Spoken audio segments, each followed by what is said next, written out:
નમસ્કાર બેટા, ઘન અવસ્થામાં 12મા ધોરણમાં આજે જે આપણે આ લેક્ચર જોવાનું છે નાનું છે પણ ખૂબ જ મહત્ત્વનું. કારણ કે મોટા ભાગના બાળકોને આ લેક્ચરની અંદર હવે જે આવવાનું છે ત્રિપરિમાણ અવસ્થામાં ઘનની રચના, જેનું તો ભણ્યા હોય એટલે હું તમને બતાવી દઉં. સાદી ઘન સંકુલ રચના છે, હેક્ઝાગોનલ ક્યુબિક ક્લોઝપેક રચના છે એટલે કે HCP છે, અને FC છે ફલક કેન્દ્રિત ક્યુબિક ક્લોઝપેક રચના. આ રચનામાં ગોળાઓની ગોઠવણી કઈ રીતે થયેલી છે એ વસ્તુ સમજવી બહુ ટફ પડે છે, અને ટફ પડે એ સ્વાભાવિક છે કારણ કે ત્રિપરિમાણ અવસ્થામાં છે. હું અહીંયા તમને મેક્સિમમ બેટા એવો પ્રયત્ન કરીશ કે તમે ટોટલી ત્રિપરિમાણ અવસ્થામાં સમજી શકો. તો હવે લેવાનું શું છે એ તો તમને ખ્યાલ આવી ગયો કે આપણે ગોળાઓની ગોઠવણી લેવાની છે. તો આપણે એમ થાય કે સર આમાં ઘન અવસ્થા પાઠનું નામ છે, તેમાં ગોળાઓની ગોઠવણી, ગોળાઓ ક્યાંથી આવ્યા? જો, ઘન આપણે જુદા જુદા પ્રકારના બેટા જોયા હતા. સહસંયોજક ઘન છે, આણ્વીય ઘન છે, આયનીય ઘન છે જોયા હતા. હવે બધાની અંદર હશે તો કોઈ પરમાણુ કે અણુ કે આયન જ હશે કે નહીં? દાખલા તરીકે મારી પાસે આયનીય ઘન છે, તો એમાં કોણ હશે? બધા આયનો હશે, તો જ હું એને આયનીય ઘન કહું કે નહીં? તો પરમાણુય ઘનની મારે આણ્વીય ઘનની, સહસંયોજક ઘનની અલગ અલગ અલગ અલગ બધાનું વર્ણન કરવું એ કરતાં હું એ બધાને ગોળા કહું તો લેટિસ બિંદુ તરીકે આપણે આગળ જે ભણ્યા છીએ એ લેટિસ બિંદુ તરીકે હું ગોળા કહું છું. ગોળા એટલે શું છે? અણુ, પરમાણુ કે આયન. તમારો જો આયનીય ઘન હશે તો બધા ગોળાને તમારે, હું અહીંયા તમને જે ગોઠવણી કરાવું હોય તમારે બધાને શું ગણવાના? આયન ગણવાના. ઓકે, તો આવી આપણે આજે અત્યારે જે આ રચના અહીં કરવાની છે, રચના કરવાની છે એ છે સંવૃત સંકુલિત રચના. સંવૃત એટલે શું? સંવૃત એટલે ક્લોઝ, સંકુલિત એટલે પેક્ડ. નજીક નજીક એકદમ કણો ગોઠવાયેલા હોય. કણો કોણ હોય? અણુ, પરમાણુ કે આયન. નજીક નજીક નજીક નજીક ગોઠવાય, નજીક નજીક નજીક ગોઠવાય, નજીક, અને ઘન રચના બને. એ જે કણો છે એટલે કે અણુ, પરમાણુ કે આયન છે એને હું અહીંયા ગોળા કહું છું. ગોળા સ્વરૂપે આપણે આ રચના એટલે કે ઘનની રચના કેવી થાય છે એ ગોળા ગોઠવીને કરીએ. તો ઘન એટલે શું છે? આખો ઘન તમારી પાસે આમ ચોરસ પડેલો હોય આટલો મોટો, તેમાં તમે શું જોઈ શકો? તો કે અમે લંબાઈ કેટલી છે એ પણ જોઈ શકે, ઊંડાઈ કેટલી છે એ પણ જોઈ શકે, અને હાઇટ એટલે ઊંચાઈ કેટલી છે એ પણ જોઈ શકે. એનો મતલબ તમે 3 પરિમાણ જોઈ શકો. જોઈ શકો કે નહીં? તો આવો આખો ઘન બનાવવા માટે તમે ગોળાની ગોઠવણી કરશો? યસ સર, અમે કરીશું. પણ એ ગોળાની ગોઠવણીમાં એક પછી એક સ્ટેપ સમજતા છે. સર એમાં એક એક સ્ટેપ કેમ આવ્યા? અલા, એક એક સ્ટેપ એટલે પહેલાં હું તમને એક પરિમાણ કહું, એક પરિમાણ ગોળામાં ગોઠવાયેલા હોય એક પરિમાણ થયું. પછી તમને હાઇટ બતાવું ચાલો, અથવા ઊંડાઈ બતાવું તો તમે શું કહેશો? હવે સર દ્વિપરિમાણ થઈ ગયું. હા, અને પછી ઊંચાઈ કરી હોય તો ઊંડાઈ બતાવું તો તમે કહેશો હા સર ત્રિપરિમાણ થયું. તો આ ત્રિપરિમાણ અવસ્થામાં તમારો જે ઘન થયો કે જેમાં ગોળાઓ છે. ગોળાઓ કોણ છે? તો કે અણુ, પરમાણુ કે આયન. જે પણ ગોળા હશે એ ગોળાની ગોઠવણી કઈ રીતે થયેલી છે એની ઉપરથી બનેલા ઘનનું નામ આવે. તો વહેલું એક પરિમાણવીય રચના કરું છું. એટલે આગળનો ભાગ છે ને આખો ઘન છે આપણો, એમાં આગળનો ભાગ છે ને એ હું બતાવું. ગોળાની ગોઠવણી ધારો કે શરૂઆતમાં પહેલા કઈ રીતની હોય તો કે આવી રીતે આમ એક ગોળો છે, પછી આ બીજો ગોળો છે, ત્રીજો ગોળો છે. આવી રીતે સીધી જ લાઈનમાં ગોળાઓ એકી સાથે ગોઠવાયેલા હોય. આવી રીતે આમ એકી સાથે ગોઠવાયેલા આ ગોળાઓ છે. ઓકે, તો આ બધા જ ગોળાઓ એક જ લાઈનમાં ગોઠવેલા છે. તો આની અંદર આ સ્તરને એક સ્તરમાં જ ગોઠવાયેલા છે ને, તો આ સ્તરને હું એ સ્તર કહું. એ સ્તર. ઓકે, બીજું કે એક જ પરમાણુની એક જ સ્તરની અંદર જે ગોળા ગોઠવાયેલા હોય ત્યારે આ ગોળો જે મેં ગોઠવો છે એની બાજુમાં પણ છે, આ ગોળાની આ બાજુ પણ છે, એવી રીતે એ ગોળાની પણ બાજુમાં છે, એ ગોળાની પણ બાજુમાં છે, એવી રીતે આ ગોળાની બાજુમાં છે, આખી લાઈન જ છે. તો હવે ઘન અવસ્થાની સંકુલિત અવસ્થા જેમ તમે ભણતા હોય ત્યારે એક સવર્ગાંક આવે. સવર્ગાંક એટલે શું? તમારી ઘન અવસ્થામાં કોઈ પણ એક ગોળાની આસપાસ ગોઠવાતા અન્ય ગોળાઓની સંખ્યા, જેને કહેવાય સવર્ગાંક. હજી મેં આખો ઘન બનાવ્યો નથી. ઘન બનાવવા માટે ફક્ત શું કર્યું, આખા ગોળાઓની ગોઠવણી કરીને એક પરિમાણ અવસ્થામાં જ બતાવ્યું છે. પણ હું તમને એ સાથે બતાવું કે બેટા, જ્યારે એક પરિમાણ અવસ્થામાં ગોળાની ગોઠવણી છે ને ત્યારે ગોળાનો સવર્ગાંક કેટલો થાય? તો સિમ્પલ વસ્તુ છે બકા. વચ્ચે આ ગોળો છે, એની આ બાજુ એક છે, આ બાજુ છે, તો આ ગોળાનો સવર્ગાંક કેટલો થયો? 2 થયો. એવી રીતે હું આનો લઉં તો આને પણ આ બાજુ એક છે ને આ બાજુ એક છે, તો ગોળાનો સવર્ગાંક કેટલો થયો? 2. જો ફરીથી પાછું આમાં પણ જુઓ, તમે આ ગોળો લીધો તો આ ગોળાની આસપાસ કેટલા? એક આ થયો, એક આ થયો. એનો મતલબ કે સવર્ગાંક કેટલો? 2 થયો. એવી રીતે આનો લો તો આની આસપાસ પણ એક આ છે ને એક આ છે, તો એનો મતલબ કે એને પણ સવર્ગાંક કેટલો થયો? 2 થયો. આમ એક પરમાણુ અવસ્થામાં મેં તમને ગોળાઓની ગોઠવણી કરી. આપણે આખો શું બનાવી દેવો છે? હમણાં ગોઠવી કરી શું બનાવી દેવો છે? આખો ઘન બનાવી દેવો છે. આખો ઘન બનાવી દઈશું. એક પરમાણુ અવસ્થા મેં જોઈ લીધી, બરાબર છે. હવે આગળ ઘન બનાવવા માટે એક પરમાણુ અવસ્થા થોડી ચાલે, દ્વિપરમાણુય કરવી તો પડે કે નહીં? હા, દ્વિપરમાણુ કરવી પડે. કરીએ, ચાલો દ્વિપરમાણુ, પછી ત્રિપરમાણુ જોશું, અને પછી જ્યાં જ્યાં જ્યાં નવા નવા પ્રોબ્લેમ આવતા હશે એનું પણ સોલ્યુશન કરતા જશું. તો હવે આની ઉપર દ્વિપરમાણુ કરવી એટલે શું? મારે પછી આગળ હજી ગોઠવવા પડે, આમાં આગળ ગોઠવવા પડે. તો એ ગોઠવવા માટેની શક્યતા છે 2. 2 કઈ રીતે? 2 જ થાય બકા. જો કઈ રીતે? એક હું એવું કરું કે આ જે સ્તર છે ને એની ઉપરના ભાગમાં આવી રીતે આમ ગોળો ગોઠવીએ જાઓ. આ સ્તર છે ને એની ઉપરના ભાગમાં આવી રીતે આમ ગોળો ગોઠવી જાઓ. આવી રીતે આમ ગોળો મેં ગોઠવેલો છે, આવી રીતે આમ ગોળો ગોઠવેલો છે. તો બીજું કઈ રીતે થાય? બીજું એ રીતે થાય કે આ જે ખાંચો પડે છે ને, આ જે ખાંચો પડે છે ને એની અંદર હું ગોળા મૂકતો જાઉં, આની અંદર મૂકતો જાઉં. તો શક્યતા 2 થાય. શક્યતા 2 શું? એક શક્યતા એવી થાય કે મેં જે આ રીતે ગોળાઓ લીધેલા હતા, આ ગોળાઓ જે છે લીધેલા છે, એ ગોળાઓના એક્ઝેક્ટ ઉપરના ભાગની અંદર હું દોરું છું. એટલે એક્ઝેક્ટ ઉપરના ભાગની અંદર મેં ગોળો મૂક્યો, પાછો આની ઉપર પણ ઉપરના ભાગમાં ગોળો મૂક્યો, આની પણ ઉપરના ભાગમાં એક્ઝેક્ટ ગોળો. દરેક ગોળાની ઉપરના ભાગમાં હું આવી રીતે આમ ગોળા મૂકતો જાઉં છું. અચ્છા, જો તો શું થશે કે આગળ એક પ્રકારના થપ્પી આગળ વધતી જશે અને તમને ઘન અવસ્થા પ્રાપ્ત થવાની શરૂઆત થશે. અને એ શરૂઆતની અંદર એ રચના જે બનશે એને તમે દ્વિપરિમાણ કહેશો. કેમ દ્વિપરિમાણ કહેશો? કારણ કે આ તમારો એક પરિમાણ એક્સ એક્સિસ છે, આ વાય બીજું પરિમાણ છે, એટલે 2 પરિમાણ તમારા જોવા મળ્યા. હજી ઘન પૂરો બન્યું નથી, ખાલી તમે આમ જ જુઓ છો. તો એમાં તમે આને શું કીધું હતું? આ આખાને શું કીધું? થપ્પીની ભાત કેવી કીધી હતી? એ કહી હતી, બરાબર છે. તો એક્ઝેક્ટ એનું પુનરાવર્તન જ થાય છે. જુઓ, એક્ઝેક્ટ પુનરાવર્તન થાય છે. તો આને પણ હું શું કહીશ? એ કહીશ. તો પાછું એનું એક્ઝેક્ટ પુનરાવર્તન જ થાય છે, તો એને પણ શું કહીશ? એ કહીશ. અચ્છા, ઓકે.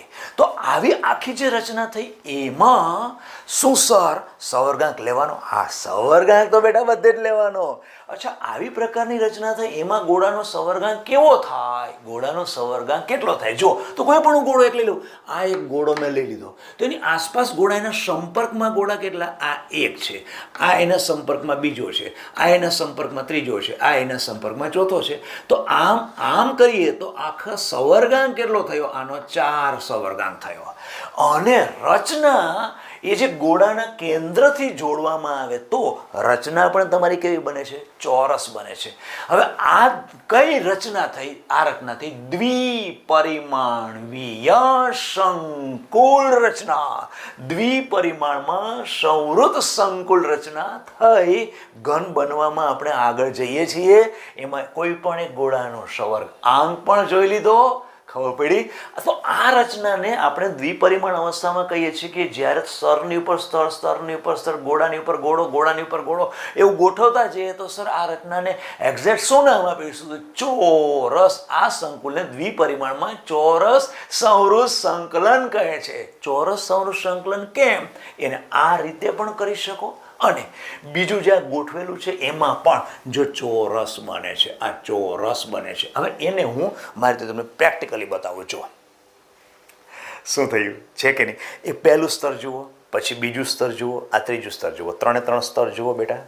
આ પહેલું સ્તર છે, આ બીજું સ્તર છે, આ ત્રીજું સ્તર છે. ગોળાની ઉપર ગોળ, આ એ સ્તર, આ પણ એ સ્તર, આ એ સ્તર. ઓકે, હવે હું કદાચ ઘનને આમ લંબાવું તો શું થાય? પાછો મારો ગોળો અહીંયા, પાછો ગોળો અહીંયા, પાછો આવે, પાછો અહીંયા, પાછો અહીંયા, પાછો. હવે એ આપણી ત્રિપરિમાણ અવસ્થામાં આવી જશે. પણ અત્યારની આ દ્વિપરિમાણ અવસ્થામાં જે રચના છે, આ રચનાને આપણે શું કરશું? આ સંકુલને દ્વિપરિમાણમાં ચોરસ સંવૃત સંકલન કહેવામાં આવે છે.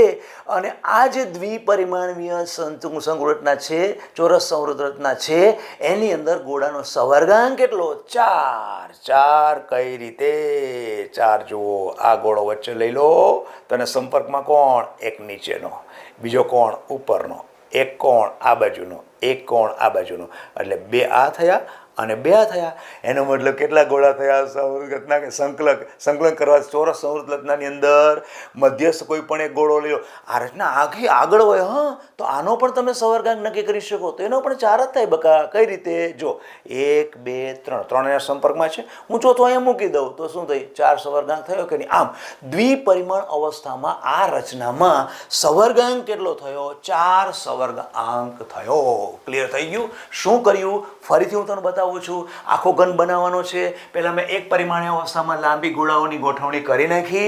હવે એની ઉપર દ્વિપરિમાણ અવસ્થા મારે કરવું છે. કેમ આવું સર કરો છો તમે? મારે આખો તમને ઘન બનાવીને દેવાનો છે. તો અત્યારે તો ખાલી ગોળાની લાંબી ગોઠવણી છે. એમાં ફક્ત આપણે શું જાણવા મળ્યું કે ભાઈ કોઈ પણ એક ગોળો હોય એનો સવર્ગાંક એક પરિમાણીય અવસ્થા હોય ત્યારે ગોળાનો સવર્ગાંક 2 હોય. હવે એ જ રચનામાં આગળ જઈને હું 2 રીતે ગોળાની ગોઠવણી કરી શકું છું. કઈ રીતે? એક વખત એવી કે જે ગોળા છે એની ઉપર એક્ઝેક્ટ બીજો ગોળો, એક ગોળાની ઉપર બીજો ગોળો, એક ગોળા ઉપર બીજો, તો મને રચના આવી મળશે. આવી મળી. હવે તમારી એક્સ પણ થયો અને વાય પણ થયો, તો તમારી રચના કઈ થઈ? દ્વિપરિમાણીય થઈ. દ્વિપરિમાણીય અવસ્થામાં તમે કોઈ પણ ગોળાનો સવર્ગાંક જેમ પહેલામાં લીધો તો 2 થાય છે, તો આમાં કેટલો થાય? આમાં 4 થાય છે. અચ્છા, આ રચનાને આ દ્વિપરિમાણ અવસ્થામાં આ સંકુલને દ્વિપરિમાણમાં કેવી રચના કહેવામાં આવે છે? ચોરસ સંવૃત સંકલન કહેવામાં આવે છે. અને એમાં પ્રત્યેક ગોળાનો સવર્ગાંક થયો 4. ક્લિયર થઈ ગયું? અચ્છા, હવે તમે કીધું સર એક વખતની એક પ્રકારની ગોઠવણી તમને ખ્યાલ આવી ગયો. આ પ્રકારની ગોઠવણી છે. બીજી ગોઠવણી કઈ? બીજી ગોઠવણી મેં તમને કીધી હતી. કઈ?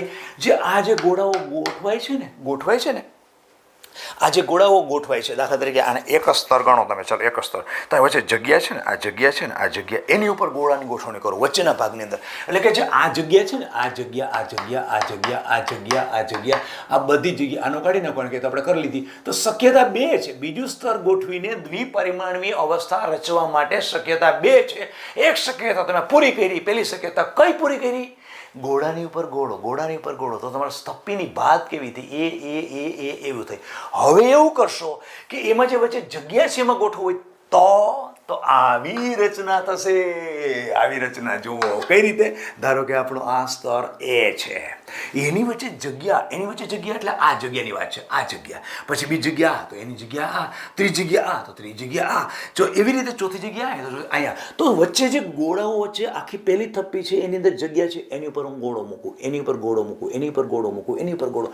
તો બેટા થશે શું કે પહેલાની અંદર તો આ ગોળાની આ જગ્યા હતી એની એક્ઝેક્ટ ઉપર આવતો હતો, આની ઉપર એક્ઝેક્ટ ઉપર આવતો, એની ઉપર આવતો. તેથી કરીને આને તમે થપ્પીની ભાત એ કહો છો, તો આ પણ તમારો થપ્પીની ભાત એ થાય. પણ અહીંયા એવું નહીં થાય. અહીંયા શું થાય છે?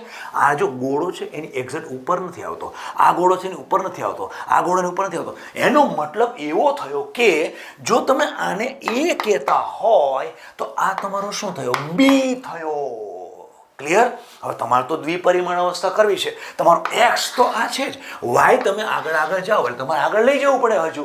હજુ ત્રીજું સ્તર કરીએ તો શું થાય? તો કોઈ વાંધો નહીં, તમારે ગોઠવણી એ જ કરવાની છે. જે ગોળાઓ ગોઠવાય છે ને વચ્ચે જગ્યા, ગોળાઓ ગોઠવાય છે ને બે ગોળાઓ એની વચ્ચે જગ્યા પર મૂકી જવાનું. તો બીજું સ્તર ગોઠવશો એમાં પણ જગ્યા તો આવશે ને. એ જગ્યામાં ગોળો ગોઠવો, એ જગ્યામાં ગોળો ગોઠવો, એ જગ્યામાં ગોળો ગોઠવો, એ જગ્યામાં ગોઠવો. તો એવા સમયે શું થશે? જોજો બેટા શું થશે કે આ ગોળો છે ને એક્ઝેક્ટ ઉપર બીજો સામેનો ગોળો આવશે. તો આ સ્તરને તમે શું કીધું છે? એ સ્તર કીધું છે. તો પેલું કેવું થશે? પાછું એ થશે. તો વચ્ચેનું કયું હતું? બી હતું. અચ્છા સર, એને ગોઠવતા જાય તો પાછી જગ્યા થાય, એની ઉપર ગોઠવીએ તો શું થાય? એ સ્તર એ પાછું બી જેવું થાય. આમ રચના કેવી થઈ? એ બી.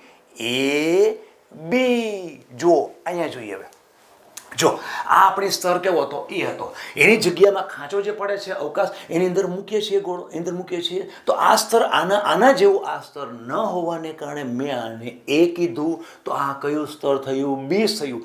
પાછું આની જેમ જ એમાં પણ ખાંચા પડે છે, આ ખાંચો પડ્યો, આ ખાંચો પડ્યો, આ ખાંચો પડ્યો, આ ખાંચો પડ્યો, એની ઉપર પાછો આ ગોળા ગોઠવી અને એક સ્તર બનાવવું, એક થપ્પી બનાવવું, તો પછી એ ગોળાની ગોઠવણી અને આની બંનેની સેમ થઈ. જો આ અને એક્ઝેક્ટ ત્યાં આનું લોકેશન અને આનું લોકેશન, આનું લોકેશન, આનું લોકેશન, આનું લોકેશન, આનું લોકેશન, એનો મતલબ એવો કે તમારા થપ્પી એ જે હતી એનું જ પુનરાવર્તન થયું. તો પછી આને હું શું કહી શકું? પાછો એ કહી શકું.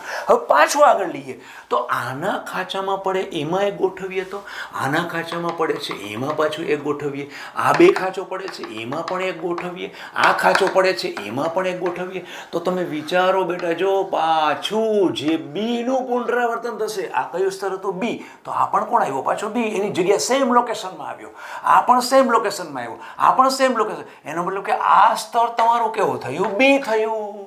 ખ્યાલ આવ્યો? આ થઈ ગઈ દ્વિપરિમાણીય અવસ્થા.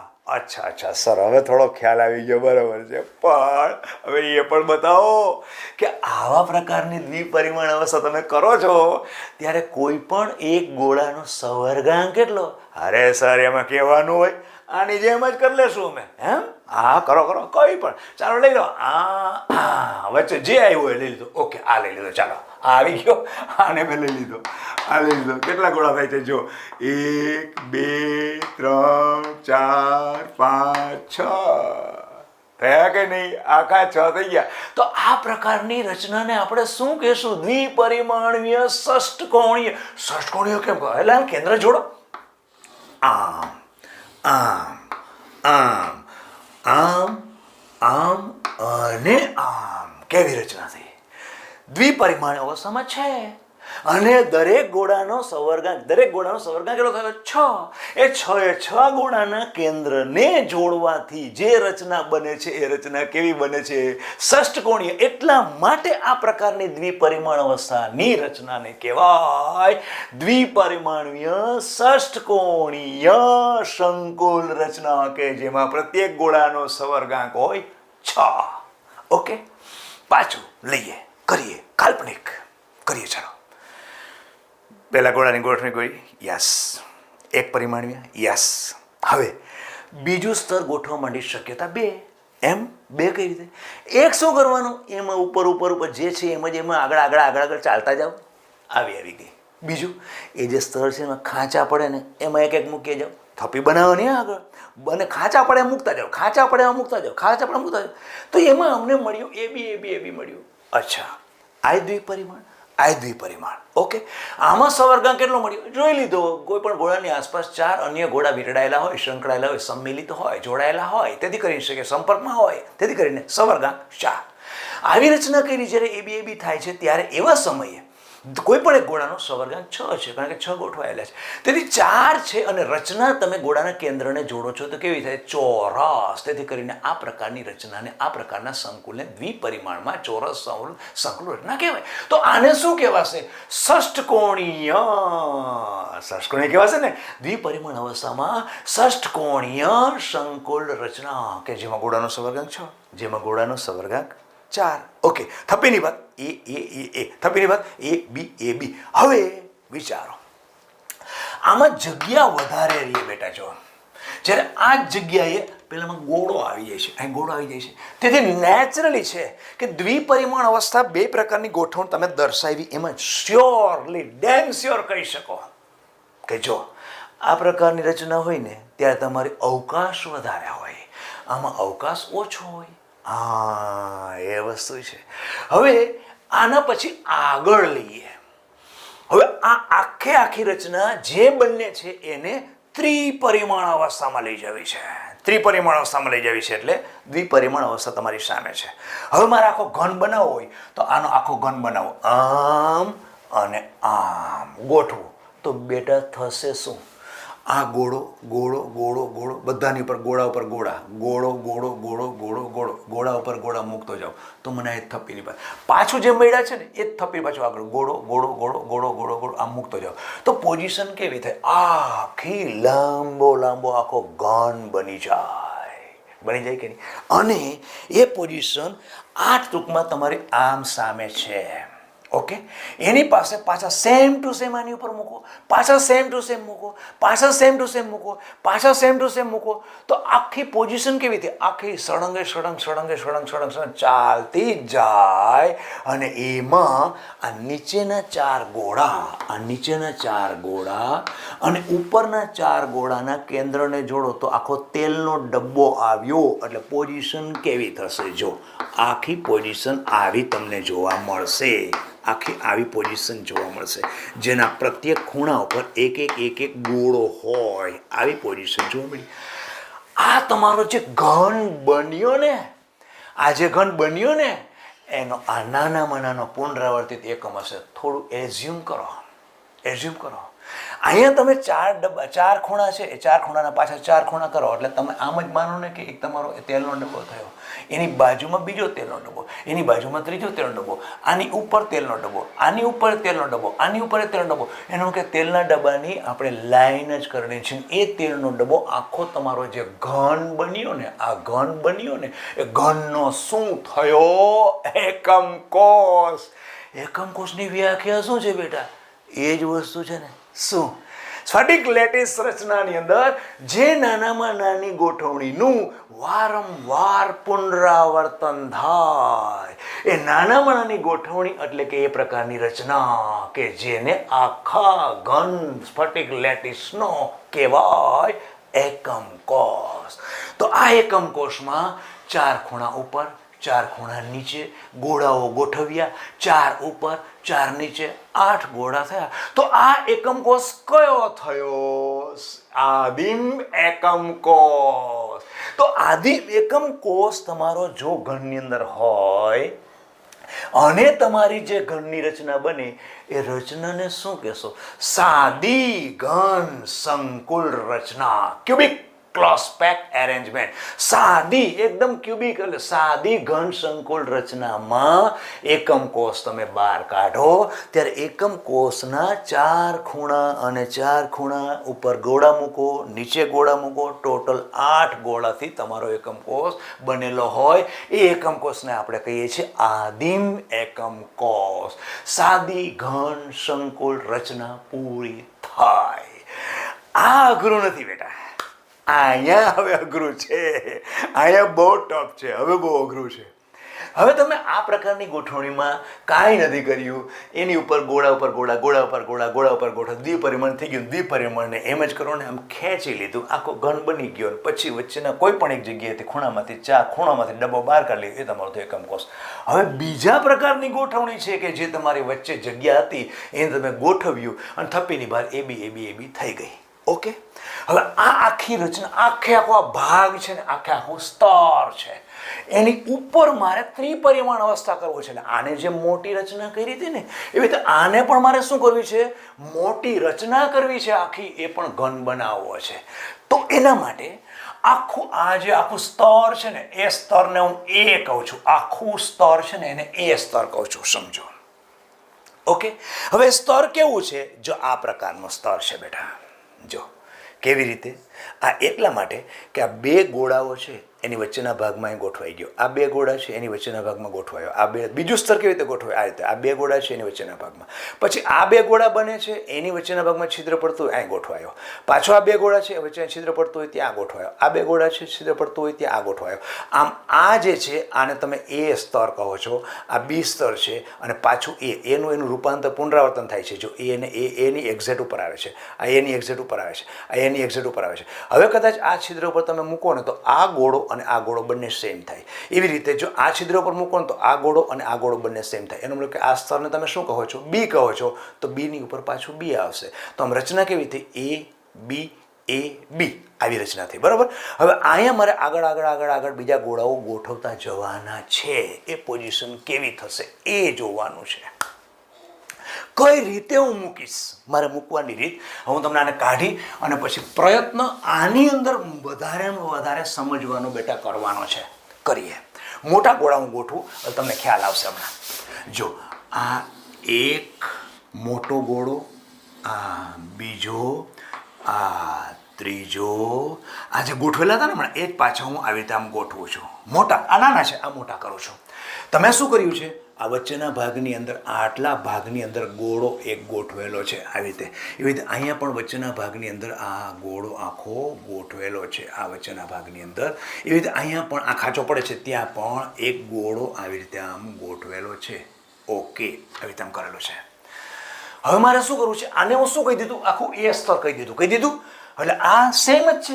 હવે આ જે ખાંચો પડે છે ને ત્યાં મારે ગોળો મૂકવો છે. આ ખાંચો પડે ને ત્યાં ગોળો મૂકવું. તો હું આ ખાંચો પડે ત્યાં એક ગોળો આખો મૂકી દઉં. આખો ગોળો આ ખાંચો પડે ત્યાં મૂકી દીધો.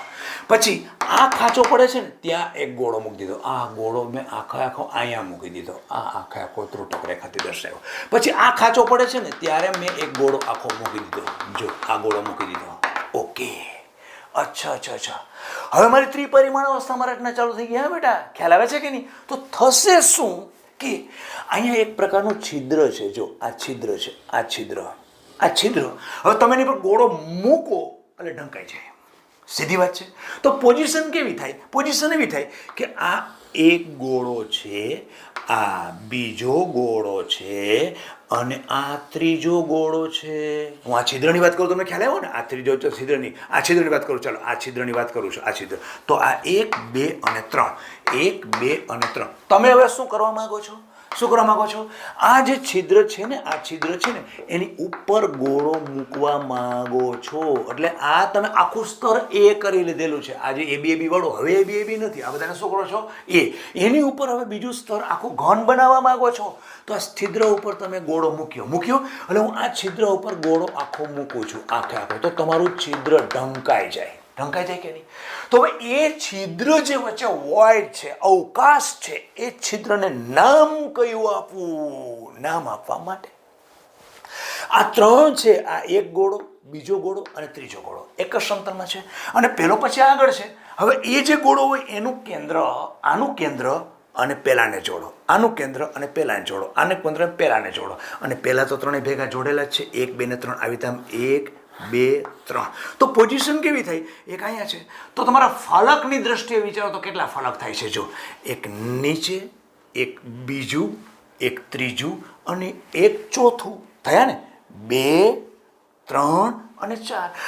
પણ તેથી કરીને આપેલ જે છિદ્ર છે, આ જે છિદ્ર છે એ છિદ્રને સમચતુષ્ફલકીય છિદ્ર કહેવાય. કેમ આવું તમે કહ્યું સમચતુષ્ફલકીય છિદ્ર? કારણ કે એ છિદ્ર છે એ કેટલા ગોળાથી બનેલું છે? ચોથો ગોળો ઉપર મૂક્યો છે અને છિદ્ર તમારું જે છે ઢંકાયું છે. તો એ છિદ્રને તમે 4 ગોળા, એ છિદ્રનો સંપર્ક કેટલા ગોળા સાથે? તો કે 1, 2, 3 અને ઉપરનો ચોથો. 4 ગોળા સાથે સંપર્ક છે. તો એ છિદ્રને વિજ્ઞાનને નામ આપવું હોય તો શું આપે? એટલા માટે વિજ્ઞાને અહીંયા શું કર્યું કે 4 ગોળાના કેન્દ્રને જોડીને જુઓ કેવા પ્રકારની રચના થાય છે. કેવા પ્રકાર રચના થાય છે? તો કે 3 ગોળા હોય છે. હું તમને બતાવું અહીંયા 1, 2, 3 ગોળા છે અને ઉપર મૂકું છું આ ગોળો. બરાબર? તો આ ગોળાનું કેન્દ્ર અને આનું કેન્દ્ર, આ ગોળાનું કેન્દ્ર, આનું કેન્દ્ર, આ ગોળાનું કેન્દ્ર, આનું કેન્દ્ર, આ ત્રણેય ગોળાના કેન્દ્રને મેં જોડી દીધા. તો ફલક એટલે બાજુની દ્રષ્ટિ વિચારો તો કેટલા થયા? એક ફલક, બીજું ફલક, ત્રીજું ફલક અને ચોથું ફલક. તેથી કરીને છિદ્રનો સંપર્ક કેટલા ગોળા સાથે? 4 ગોળા સાથે. એટલા માટે આ છિદ્રને નામ શું અપાય? સમચતુષ્ફલકીય છિદ્ર. ઓકે, એનો મતલબ એવો થયો કે તમે પેલા આખાને એક સ્તર ગણો છો, એ સ્તર. આને આખાને શું મેં ગણ્યું છે? એ સ્તર ગણ્યું છે. ઓકે, હવે મારું બી સ્તર ક્યાં આવે છે? ઉપર આવે છે. અહીં ગોળા ગોઠવું છું, આખા આમ ગોઠવું છું. એ કઈ રીતે ગોઠવું છું? એ સ્તરની અંદર રહેલા આવા અવકાશીય ભાગ, જ્યાં અવકાશીય ભાગ છે ને એની ઉપર હું ગોળા ગોઠવું છું. આ બધા અવકાશીય ભાગ છે ને, એની ઉપર શું કરું છું? ગોળા ગોઠવું છું. તો હવે મારો સ્તર કયો થશે? બી થશે. તો બી જ થાય ને. એનું કારણ છે કે આ ત્રણેય ગોળા છે એની ઉપર હું ગોઠવું તો આનું લોકેશન ને આ ત્રણેયનું લોકેશન કોઈ મેચ જ થતું નથી. ખબર પડે છે? આ 1 2 ને 3 એની ઉપર હું ગોળો ગોઠવું તો પછી લોકેશન મેચ થતું નથી. એનો મતલબ કે જો તમે આને તમે A સ્તર કહો તો આ તમારો B સ્તર થશે, કારણ કે એ ગોળો અહીંયા આવ્યો તો બીજો ગોળો પાછો અહીંયા પણ આવશે, ત્રીજો ગોળો, કારણ કે તમે ગોઠવો છો છિદ્રમાં, તેથી કરીને બીજું સ્તર કયું ગણાશે? B સ્તર. હવે એ B સ્તર તમે જે રચો છો, B સ્તર બીજું સ્તર રચો છો, એ પણ આના જેવું સેમ ટુ સેમ થશે, પણ કઈ કઈ જગ્યાએ થશે? અહીંયા થશે, અહીંયા થશે, અહીંયા થશે, અહીંયા થશે, અહીંયા થશે. એ પણ ગોળાઓ બધાના સંપર્કમાં જશે ને, તો એનાથી પણ સમચતુષ્ફલકીય છિદ્ર ઉત્પન્ન થશે. પણ એ સમચતુષ્ફલકીય છિદ્ર કોનાથી ઢંકાયેલું હશે? એ આનાથી ઢંકાયેલું હશે, અંદરના છિદ્રથી, અંદરના સ્તરથી ઢંકાયેલું હશે. ફરીથી પાછું બેટા બહુ આ બહુ ટફ છે, બહુ ટફ. જુઓ, આ મેં તમને આખી રચના લીધી, બરોબર છે? હવે અહીંયા હું એક ગોળો મૂકું, આ ગોળો મૂકું, પાછો અહીંયા ગોળો મૂકું, પાછો અહીંયા ગોળો મૂકું, પાછો, તો આવી રચના પછી અહીંયા પણ થાય ને, નો ડાઉટ. આને તમે A સ્તર કહો છો, આ B સ્તર કહો, તો આમાં પણ આવા સેમ ટુ સેમ સમચતુષ્ફલકીય છિદ્રો ઉત્પન્ન થાય ને. આ બીજા સ્તરમાં પણ ઉત્પન્ન થાય ને, આ બીજા સ્તરમાં પણ ઉત્પન્ન થાય કે નહીં? એ બીજા સ્તરના છિદ્રો કોનાથી ઢકાય? તો આ સ્તરથી ઢકાય. આની આગળ કોણ હોય? છિદ્ર હોય. આની આગળ કોણ હોય? છિદ્ર હોય. આની આગળ કોણ હોય? છિદ્ર હોય. એ કયા સ્તરનું હોય? બીજા સ્તરનું છિદ્ર હોય. બીજા સ્તરના છિદ્ર આ પહેલા સ્તરથી ઢંકાય, પહેલા સ્તરના છિદ્ર બીજા સ્તરથી ઢંકાય. ખબર પડે છે? બીજા સ્તરમાં પણ આવી રીતે સેમ ટુ સેમ ગોઠવણી પણ કેવી હોય? એક અહીંયા ગોઠવાય, એક અહીંયા ગોઠવાય, એક અહીંયા ગોઠવાય, એક અહીંયા ગોઠવાય, એક અહીંયા ગોઠવાય. તો એ પણ આના જેવી જ રચના થાય, સેમ ટુ સેમ તમને દેખાવામાં થાય. તો એમાં પણ આમ જેમ 3 ગોળા વચ્ચે, પહેલા સ્તરના 3 ગોળા વચ્ચે છિદ્ર રચાયું કે નહીં, એવી રીતે બીજા સ્તરના 3 ગોળા વચ્ચે પણ છિદ્ર રચાશે. પણ એ છિદ્ર કોનાથી ઢંકાયેલું હશે? આ ગોળાથી. અહીંયા ઉત્પન્ન થયું કોના ઢંકાયેલું? આનાથી ગોટા ઢંકાયેલું હશે. અહીંયા ઉત્પન્ન થયું કોના ઢંકાયેલું? અહીંયા ઢંકાયેલું હશે. સાચું? તો આમ બંને સ્તરના છિદ્રો જે ઉત્પન્ન થાય બીજા સ્તરની અંદર, એ સમચતુષ્ફલકીય છિદ્રો એકબીજાના સ્તરથી ઢંકાયેલા છે. પહેલા સ્તરના સમચતુષ્ફલકીય છિદ્રો B સ્તરથી ઢંકાયેલા હશે, અને B સ્તરથી ઉત્પન્ન થયેલા સમચતુષ્ફલકીય છિદ્રો એ સ્તરના ગોળાઓ દ્વારા ઢંકાયેલા હશે. અને સ્તરને તમે કહેશો પહેલું સ્તર A, બીજું સ્તર B. ખબર પડી? ખ્યાલ આવ્યો બેટા? આટલો ખ્યાલ આવ્યો? હજી આગળ જવાનું છે આપણે, હજી આગળ જવાનું છે. હવે અહીંયા તમે બીજું સ્તર ગોઠવ્યું અને તમે એમ કહો છો કે પહેલા સ્તરના સમચતુષ્ફલકીય છિદ્રો બધા જ ગોળાથી ગોઠવાઈ ગયેલા છે, બધા ગોળાથી ઢંકાયેલા છે. એવું બને નહીં. હે?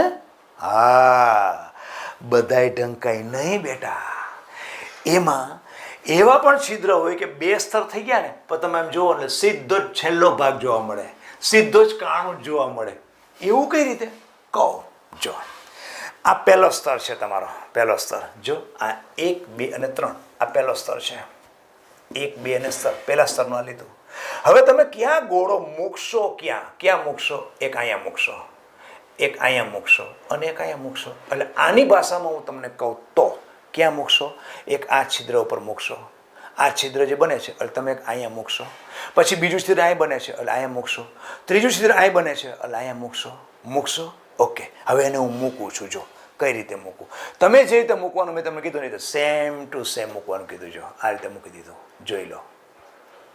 આ મૂકી દીધું. થયું કેવું? એક્ઝેક્ટ વચ્ચેના ભાગમાં તમને છે એવું ને એવું કાણું બતાવે. જો જોઈ લો, એક્ઝેક્ટ એવું ને એવું બતાવે, જેવું છે એવું. અહીંથી હું તમારી સામે જોઉં તો તમને દેખાય. જો એક્ઝેક્ટ દેખાય કે નહીં? આમ દેખાય છે.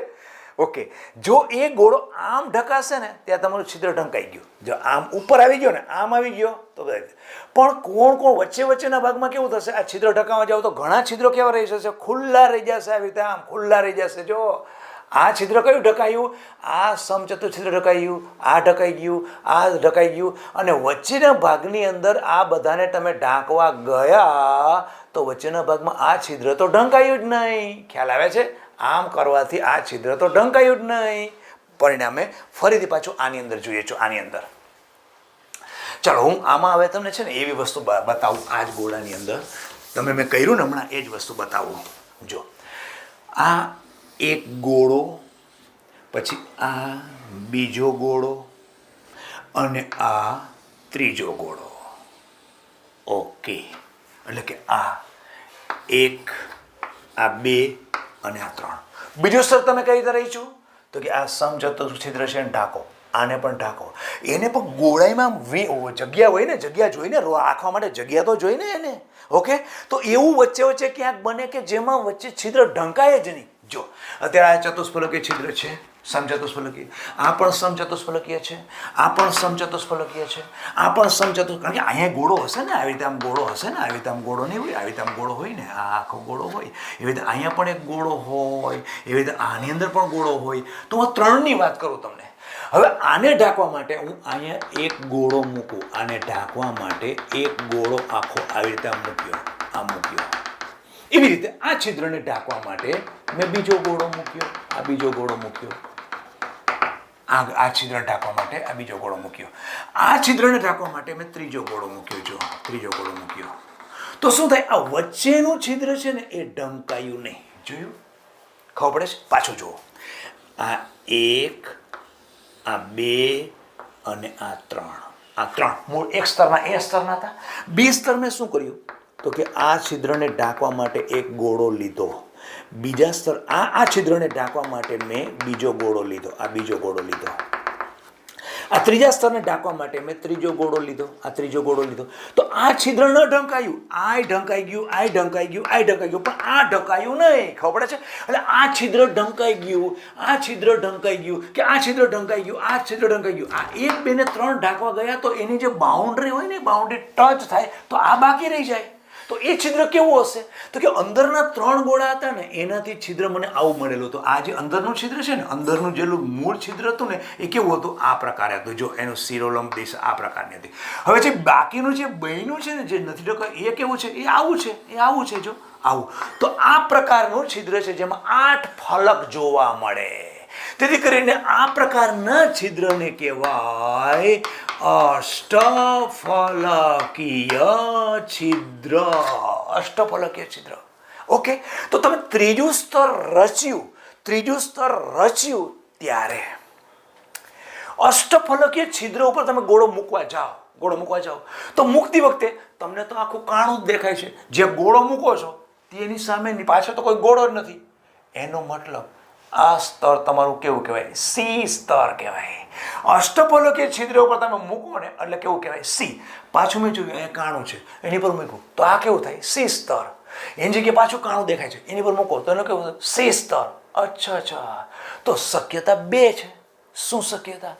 આ એ બી અને પાછું એ અને બી એવું ક્યારે થાય તો એના ચતુષ્ફલકીય છિદ્રો બી ના સ્તર વડે ઢંકાઈ જાય અને બી ના ચતુષ્ફલકીય છિદ્રો જે એના સ્તર વડે ઢંકાતા હતા એ નીચે તરફ પણ હોય ઉપર તરફ, તો પાછો ઉપર મૂકો તો એ ગોળો અને એ સ્તરનો ગોળો સેમ થાય. તો જ્યારે ચતુષ્ફલકીય છિદ્ર જ્યારે ઢંકાય છે, પહેલા સ્તરના ચતુષ્ફલકીય છિદ્રો ઢંકાય, બીજા સ્તરના ચતુષ્ફલકીય છિદ્રો પાછા ઢંકાય, પાછા એ સ્તરના ચતુષ્ફલકીય છિદ્રો પાછા ઢંકાય, ત્યારે શું થાય કે એ સ્તર પછી બી સ્તર, પાછું એ સ્તર, પાછું બી સ્તર. ખ્યાલ આવે છે બેટા? આટલી વસ્તુ બહુ ટફ છે, બહુ ટફ છે, બહુ એટલે બહુ. કરીએ. જો હવે આ એક આખું સ્તર મેં લીધું, એ સ્તર. ઓકે, હવે આના ચતુષ્ફલકીય છિદ્રો છે ને બધા હું ટાંકી દઉં, ટાંક્યું. હવે આના ચતુષ્ફલકીય છિદ્રમાં ઉપરથી હું જોઉં ને તો નીચે ગોળો દેખાય છે, નીચે ગોળો દેખાય છે. એનો મતલબ કે બીજા સ્તરના ગોળાઓ દ્વારા રચાતા ચતુષ્ફલકીય છિદ્રો કોના દ્વારા ઢંકાયા છે? પહેલા સ્તરના ગોળા દ્વારા ઢંકાયા છે. હવે જે ખાંચા પડે છે ને એની ઉપર હું મૂકું, અરે મૂકું તો પહેલા સ્તર જેવું જ રૂપાંતર થયું ને, પુનરાવર્તન થયું ને. કેમ? ઉપરથી હું જોઉં છું તો મને નીચેના ગોળા બધાય દેખાય છે.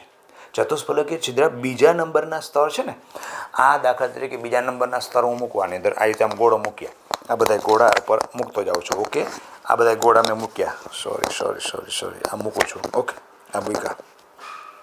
હવે મને ચતુષ્ફલકીય છિદ્ર દેખાય છે ને, પણ નીચે ગોળો દેખાય છે, લાલ ગોળો દેખાય છે. તો એ લાલ ગોળો છે આ પહેલા સ્તરનો હતો. હવે એને ઢાંકવા માટે અહીંયા દેખાય છે આ ચતુષ્ફલકીય છિદ્ર થયું, આ છિદ્ર છે ને, આ ચતુષ્ફલકીય છિદ્ર થયું. જો આ છે ને ચતુષ્ફલકીય છિદ્ર થયું, એ મૂક્યું મેં તો નીચે મને ગોળો ઢાંકેલો દેખાય છે. તો મારે પાછું આ મૂકવું હોય તો મારા માટે સ્તર કયું થયું? સી સ્તર થયું કે નહીં? યસ, સી સ્તર થયું. પણ એ સી સ્તર જે કરું છું ને એ એક્ઝેક્ટ નીચે નંબરનો જે ગોળો દેખાય છે ને એની ઉપર જ હું મૂકું છું પાછો ગોળો. એનો મતલબ કે આ એ સ્તરનું શું થયું? પુનરાવર્તન થયું. હા સર, પુનરાવર્તન થયું. હવે પાછું આ સ્તર મૂકીશ તો એની અંદર ચતુષ્ફલકીય છિદ્રો દેખાશે. દેખાશે ને ઉપર જોઉં ને કોના ગોળા છે? આ તો બીના દેખાય છે. પાછું હું મૂકું ને એનો મળ્યો કે બીના ગોળાની એક્ઝેક્ટ ઉપર પાછો વચ્ચે બીનો ગોળો પાછો ઉપર મૂકું છું, વચ્ચે એક સ્તર આવી ગયું. એ કયું હતું? એ હતું. તો રચના કઈ થઈ? એ બી એ બી એ બી આવી રચના થાય. અને જો હું ઉપરથી જોઉં અને સીધું કાણું જ દેખાય, કાણું દેખાય એની પર ગોળો મૂકું ને તો સમજી લેવાનું એ મારું સ્તર નથી. એ નથી બી, એ છે મારું નવું સ્તર. કયું? સી. તો રચના કેવી થઈ? થપ્પીની ભાત કેવી થઈ? એ બી સી, એ બી સી. ઓકે, હવે પહેલી લઉં કે આ લઉં? કોઈ પણ લઉં. ગોળાની અંદર આસપાસ ગોઠવાયેલા એક જ સ્તરમાં ગોળાનો સવર્ગાંક કેટલો હશે? 6 હશે. એ તો દ્વિપરિમાણ અવસ્થામાં જોઈ જ લીધો ને આપણે. તમારી થપ્પીની વાત ગમે એવી હોય પણ તમારા ગોળાનો સવર્ગાંક તો કેટલો રહેશે? કોઈ પણ સ્તરમાં કેટલો રહેશે? 6 રહેશે. તો 6 સવર્ગાંક એક જ સ્તરની અંદર ગોળાનો હોય તો એમાંથી ત્રિપરિમાણ અવસ્થા રચવા જાઓ છો તમે. ત્રિપરિમાણ અવસ્થા રચવા જાઓ છો તો 2 પ્રકારની શક્યતા છે. થપ્પીની ભાતની દ્રષ્ટિએ 2 પ્રકારની. કઈ 2 પ્રકારની શક્યતા છે? એક તો એ છે કે તમારું અત્યારનું આ સ્તર તમે એ કહો છો તો તમારું પછી બી આવે છે. બી આવે અને પાછું બી પછી પાછું એ પણ આવી શકે છે જો ચતુષ્ફલકીય છિદ્ર, બીના ચતુષ્ફલકીય છિદ્ર પહેલા સ્તરના ગોળાથી ઢંકાયેલા હોય અને તમે મૂકો છો એ સ્તરથી પણ ઢંકાયેલા હોય તો પહેલું સ્તર અને મૂકો છો એ બંને સ્તર સેમ થયા. તો પહેલા સ્તરને તમે જો એ કહેતા હોય તો આ સ્તરને પણ તમારે એમ કહેવું પડે. તેથી કરીને થપ્પીની વાત કેવી થાય? એ બી એ બી એ બી.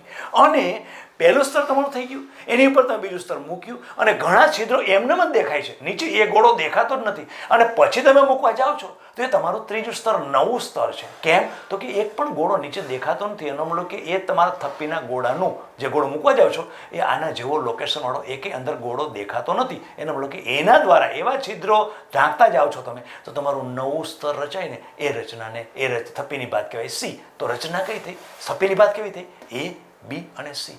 આમ દ્વિપરિમાણ અવસ્થામાં આની શક્યતા 2 થાય. આખો ગોળામાં ગોઠવે શું થાય? તો કે એવું પણ થાય એ બી આવી રીતે થાય ને, એ બી પાછું એ બી પાછું એ બી આવી રીતના થાય. અને એવી પણ થાય એ બી સી એ બી સી એ બી સી. અચ્છા, આ રચના થાય ને આ રચનામાં ફરક શું? આને કહેવાય હેક્ઝાગોનલ ક્યુબિક ક્લોસ્પેક રચના. એનો મતલબ HCP. આને કહેવાય ફલક કેન્દ્રિત ક્યુબિક ક્લોસ્પેક રચના એટલે કે FCC અથવા ક્યુબિક ક્લોસ્પેક રચના, એને CCP પણ કહેવાય. આ બંને વચ્ચેનો મેઇન ડિફરન્સ થઈ ગયો. તો જ્યારે તમને પૂછે કે ભાઈ HCP માં કયા પ્રકારની થપ્પીની ભાત જોવા મળે તો શું થાય? એ બી એ બી એ બી. અને FCC માં કયા પ્રકારની થપ્પીની ભાત જોવા મળે? એ બી સી એ બી સી એ બી સી. અચ્છા, આનું ઉદાહરણ શું? ટૂંકી રીતે જેમ. એ શું છે? ઝિંક અને મેગ્નેશિયમ.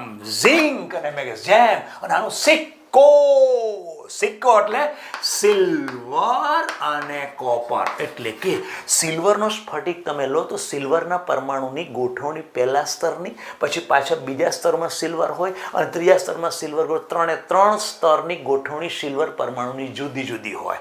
પછી ચોથું કરો ને સ્તર, એના ઘનમાં આખો ઘન બનશે ને, એમાં ચોથું સ્તર એ પહેલા સ્તર જેવું આખો સિલ્વરનો સ્ફટિક જ છે. તો બધા છે સિલ્વર જ. એવી રીતે કોપરમાં પણ એવી રીતે કલ્પના કરી શકો. એવી રીતે ઝિંક અને મેગ્નેશિયમનું જ્યારે સ્ફટિક જોશો ત્યારે પહેલું સ્તર જે છે એના કરતાં બીજું સ્તર જુદું હોય, પણ ત્રીજું સ્તર પાછું પહેલા સ્તર જેવું જ હોય. એટલે કે તમે ઉદાહરણ તરીકે આમાં કોને લીધું છે? ઝિંક અને મેગ્નેશિયમ. જ્યારે આ છે સિક્કો.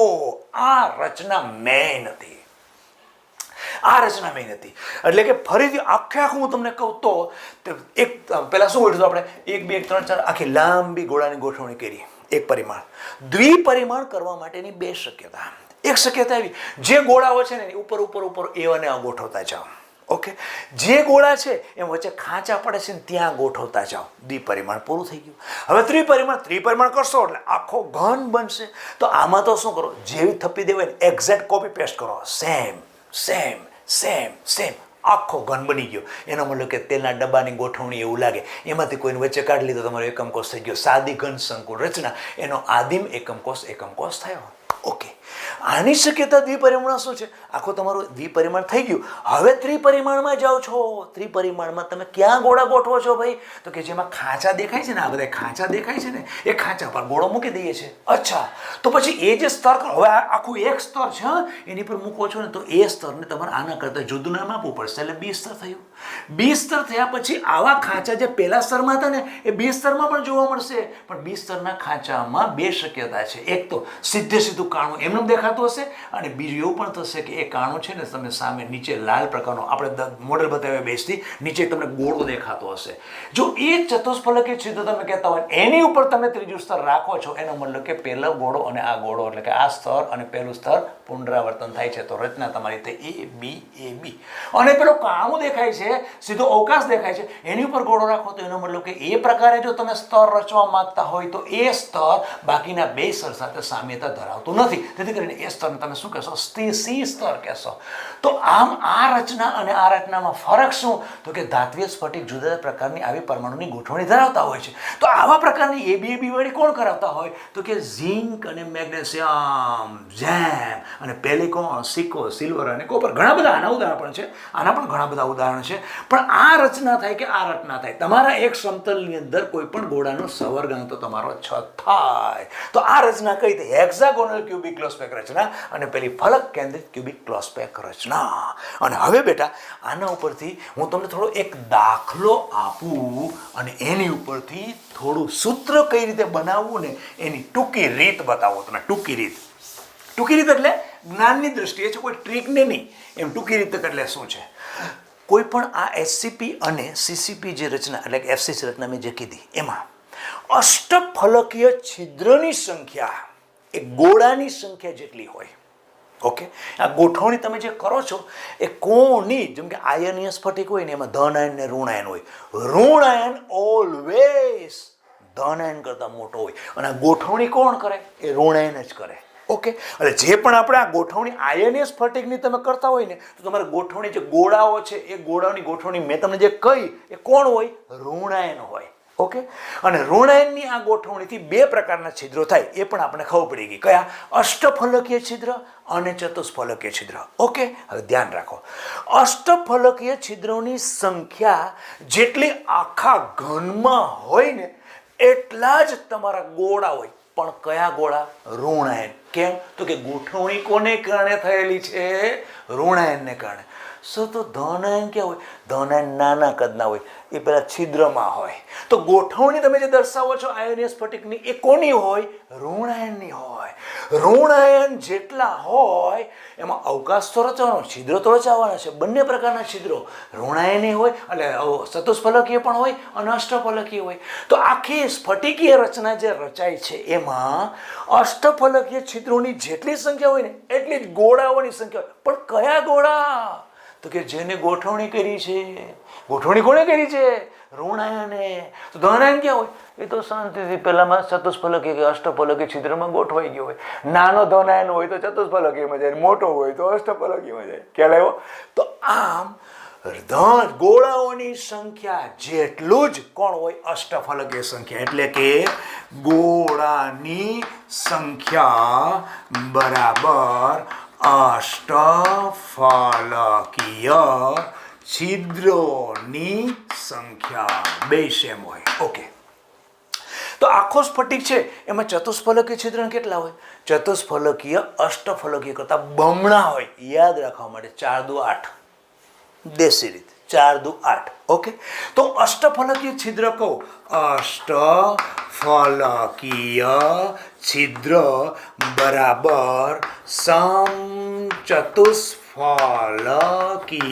સમ ન લખો કઈ, ચતુષ્ફલકીય છિદ્ર જ, એને બે જ. કોઈ બુક ને સમ ચતુષ્ફલકીય, ચતુષ્ફલકીય છિદ્ર. ઓકે, પણ આમાં કેટલા હોય, 2 હોય. ઓકે, ટૂંકી રીતે યાદ રાખવા માટે ચતુષ્ફલકીય એટલે શું, 4 કહો. ટૂંકી રીતે 8 નથી, હા 8 નહીં, આ તો 8 યાદ રાખવા માટે કરું છું, આને 8 કરું છું. ઓકે, તો બરાબર કરો તો 2 કરવા પડે કે નહીં? આ આપણી ટ્રીક છે, દેશી ટ્રીક, વાસ્તવમાં યાદ રાખવા માટે છે. 8 એટલે અષ્ટની કાંઈ વાત નહીં કરવાની, એ કરવાનું નથી કે 8 છે શું છે, આ યાદ રાખવા માટે, તમને કાંઈ માટે ભૂલાય નહીં JEE નીટમાં. એટલા માટે અષ્ટફલકીયની છિદ્રની સંખ્યા જે છે એ ગોળાની સંખ્યા જેટલી જ હોય. અને અષ્ટફલકીય છિદ્ર અને ચતુષ્ફલકીય છિદ્ર વચ્ચે રિલેશન શું? તો કે અષ્ટફલકીય છિદ્રોની સંખ્યા ચતુષ્ફલકીય છિદ્રની સંખ્યા જેટલી હોય કે એના બરાબર હોય, એના અડધી હોય, એના બમણી હોય. કેવી હોય? તો કે ચતુષ્ફલકીય છિદ્રની સંખ્યા અષ્ટફલકીય છિદ્રની સંખ્યા કરતાં બમણી હોય. એટલે અહીંયા મેં આને ચતુષ્ફલકીય છિદ્રની સંખ્યા, ધારો કે જો 200 હોય, ચતુષ્ફલકીય સંખ્યા 200 હોય, તો આનો જવાબ શું આવે? 200 આવે ને. તો આ કેટલી હોય? 100 હોય. ક્લિયર? આના કરતાં પેલી કેવી હોય? બમણી હોય. ક્લિયર થઈ ગયું? ઓકે. હવે આના ઉપરથી એક હું તમને દ્રષ્ટાંત આપું. પેલી તો વસ્તુ એ. હવે બીજું વસ્તુ બતાવો બેટા, કે ચતુષ્ફલકીય છિદ્ર છે એ કેટલા ગોળાથી બને? કેટલા ગોળાથી બને? યાદ કરો. 1 1 2 3 4. બન્યું. ચતુષ્ફલકની જગ્યાએ અષ્ટફલકીય પૂછ્યું હોય તો 1 2 3. આ છિદ્ર એમ નંબર રહીએ, એનો મતલબ એક ગોળો અહીંયા, એક ગોળો અહીંયા, એક ગોળો અહીંયા. એનો મતલબ કે 1 2 3 4 5 અને 6. 6 ગોળા થયું ને. મેં તમને કહ્યું હતું ને આવી રીતે અષ્ટફલકીય છિદ્ર એક જ સ્તરની અંદર 3 ગોળા છે. એના પછી આવી રીતે આમ 2 અલગ અલગ સ્તરમાં આવી રીતે 2 અલગ, પેલું આ સ્તર છે, એના આ ચતુષ્ફલકીય છિદ્ર, આ ચતુષ્ફલકીય છિદ્ર, આ છિદ્ર, એને ઢંકાઈ જાય તો આમ હું ઢાંકું છું, આમ ઢાંકું છું. ઓકે, તો સીધું જ મને કાણું એવું નવું રહ્યું. જો એવું નવું રહ્યું કે નહીં? તો આ શું બતાવ્યું? અષ્ટફલ છિદ્ર. કેટલા ગોળાથી બન્યું? તો કે આ 3 અને આ 3. કેટલા ગોળાથી બને? 6 ગોળાથી બને. આ 6 ગોળાથી બને, આ 4 ગોળાથી બને. હવે એક લાસ્ટ દાખલો હું તમને આપું. ધારો કે મને કોઈ એક SCP કે FCC SCP રચના આપેલી છે, આપેલી હોય. ધારો કે SCP રચનાની અંદર, SCP રચનામાં Y